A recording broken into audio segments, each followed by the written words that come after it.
네, 출발 성공 투자 이젠 후반부로 이어갑니다. 어이즈입니다. 네, 전채린입니다. 자, 한 주의 시작 월요일 오늘의 전략은 어떻게 챙겨봐야 할지 금요일 글로벌 증시 먼저 정리하면서 시작해 보시죠. 자, 원샷 열어보겠습니다. 이날 뉴욕 증시에서는 약간의 쇼크, 발작 반응이 나타났습니다. 투자자들이 가장 주목하고 있던 8월 고용 보고서 결과가 전해졌는데 뚜렷한 고용 냉각 시그널들이 감지됐기 때문이었는데요. 신규 취업자 수가 14만 2천 건으로 예상치를 크게 밑돌았습니다. 그리고 그것보다도 더 우려감을 촉발했던 것은 6월과 7월 취업자 수가 대폭 하향 조정됐다라는 점. 그러니까 9월 고용 보고서가 발표될 때 이 8월의 수치 역시도 좀 하향 조정될 수 있지 않겠냐, 이런 가능성까지 나타나게 됐습니다. 경기 침체에 대한 우려를 부각시키는 이슈였습니다. 그리고 나서 존 윌리엄스 뉴욕 연은 총재 그리고 크리스토퍼 벌러 연준 이사가 각각 50bp 비컷 가능성을 시사했는데요. 아침에 이러한 발언들이 나오면서 3대 지수가 낙폭을 크게 확대해 나가는 모습이 그려졌습니다. 50bp 금리를 대폭 내리게 되면 보통은 유동성이 들어온다라는 의미이기 때문에 증시에는 호재로 받아들여지기 마련이죠. 그런데 지금은 50bp를 내린다라고 하는 것은 침체의 가능성을 시사하는 것으로 시장에서는 해석되고 있습니다.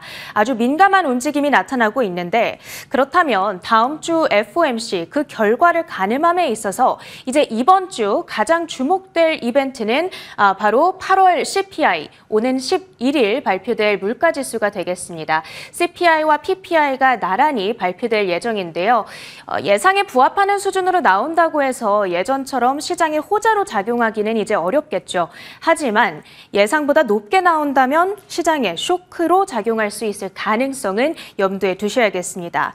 특징주들입니다. 이날 반도체 테마주들이 크게 흔들렸는데요. 아무래도 반도체들 역시도 경기가 좋을 때 잘 팔리고 나쁠 때 안 팔리는 이 시클리컬, 경기 민감 특성을 가지고 있습니다. 그러다 보니까 투매 현상이 조금 확대됐던 것으로 풀이가 되는데, 특히 브로드컴의 경우에는 현분기 매출 가이던스가 미스가 나면서 여기에 대한 실망감으로 10%의 급락세를 나타냈고요. 엔비디아의 경우에는 지난주 주간 기준 하락률이 14%에 달했습니다. $100 선 간신히 턱걸이를 하면서 거래를 마쳤는데 AI 고점론을 재점화시키고 있다. 시장에서는 이러한 목소리들이 나오고 있는 상황이죠. 자, 이번 주에 우리가 꼭 챙겨봐야 할 뉴스들을 정리해 보겠습니다. 두 가지를 챙겨왔는데, 일단 S&P 500 지수에 신규로 퇴출되고 편입되는 종목들이 있습니다. 바로 델과 팔란티어, 이 두 가지가 되겠는데요. 델의 경우에는 AI발 서버 수요가 급증하면서 최근 들어서 주가도 그렇고 실적도 그렇고 견조하게 잘 나와주는 모습이 연출됐었고요. 팔란티어의 경우에는 여러분들이 잘 아시는 기술주 억만장자 투자자죠. 피터 틸이 공동 창립했던 회사입니다. 약 4년 전쯤에 뉴욕 증시에 상장했던 바가 있었는데, 최근에 역시나 그동안은 정부향 어떤 매출만이 좀 많이 나오다가 역시나 AI로 인해서 또 새로운 수익처가 확보됐다라는 기대감 속에서 주가가 많이 올라가는 흐름들이 나타났습니다.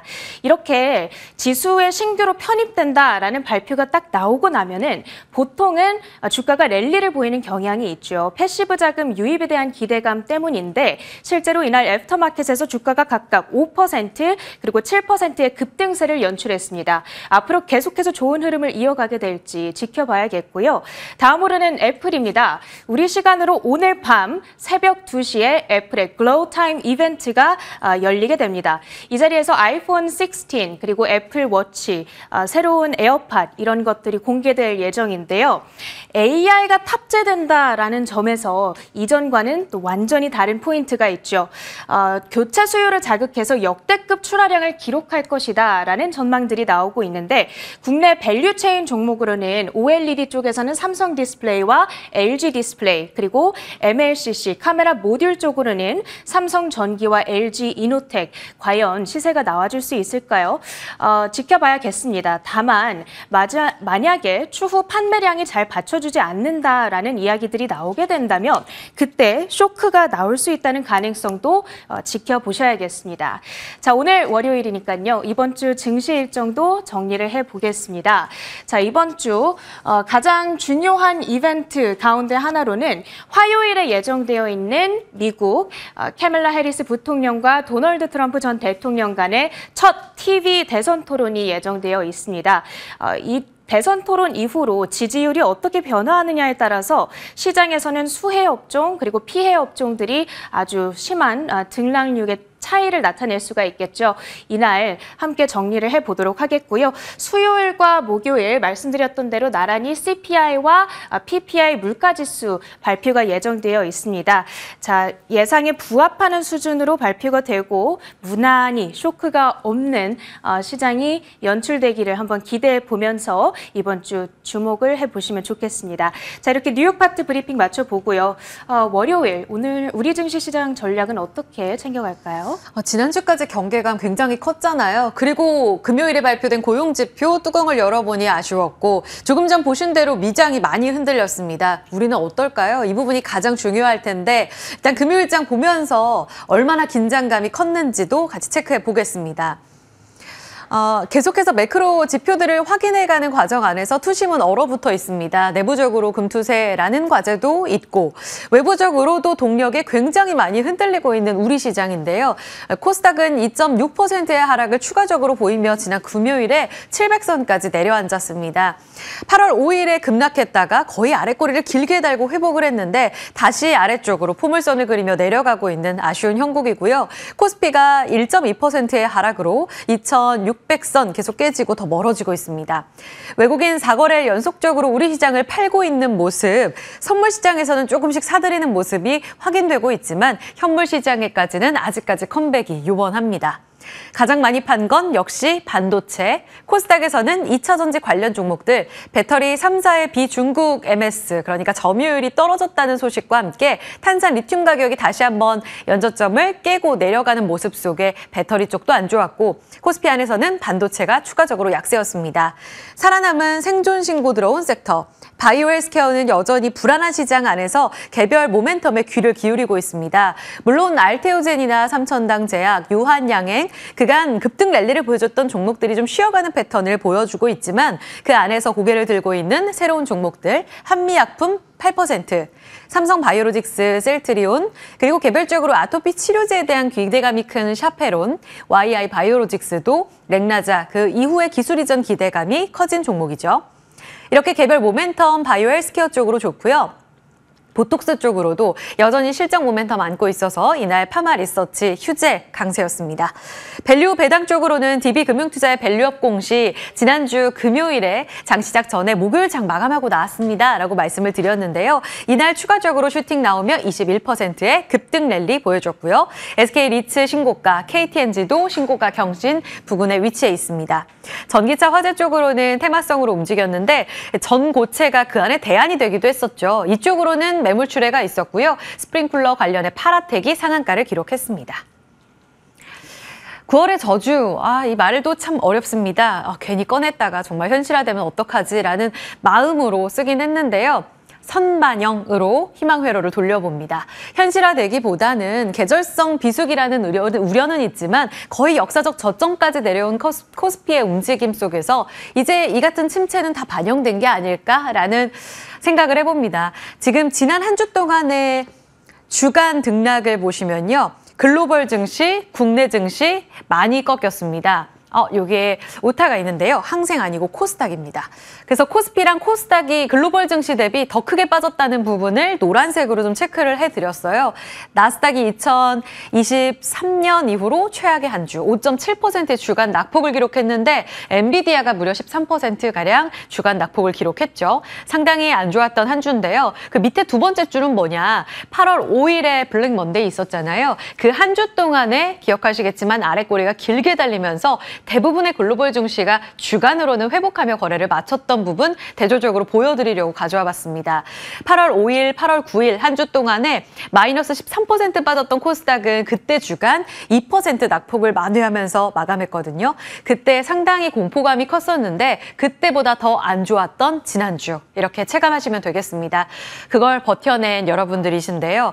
이렇게 고개를 든 악재 속에서 민감도도 불쾌지수도 높아지고 있는 상황입니다. 8월 5일에 가장 대표적인 악재는 엔캐리 트레이드였었죠. 다시 한번 엔달러 환율이 그때 이후로 142엔대 금요일에 재진입했고요. 우려감 여전하다고 보시면 되겠습니다. 그리고 경기 침체, 경기와 지표 대기 같이 묶어서 보시면 되겠는데 이 고용지표 발표 앞두고서 나왔던 ADP나 신규 실업수당 청구 건수 이 같은 움직임들을 소화하면서 아직은 침체와 관련된 지표를 확인해야 하는구나. 경계감이 뚜렷했던 한 주였습니다. 그리고 발표된 고용지표 조금 전에 보셨는데요. 지금 애매하다라는 해석들이 많습니다. 전반적인 둔화세는 맞습니다.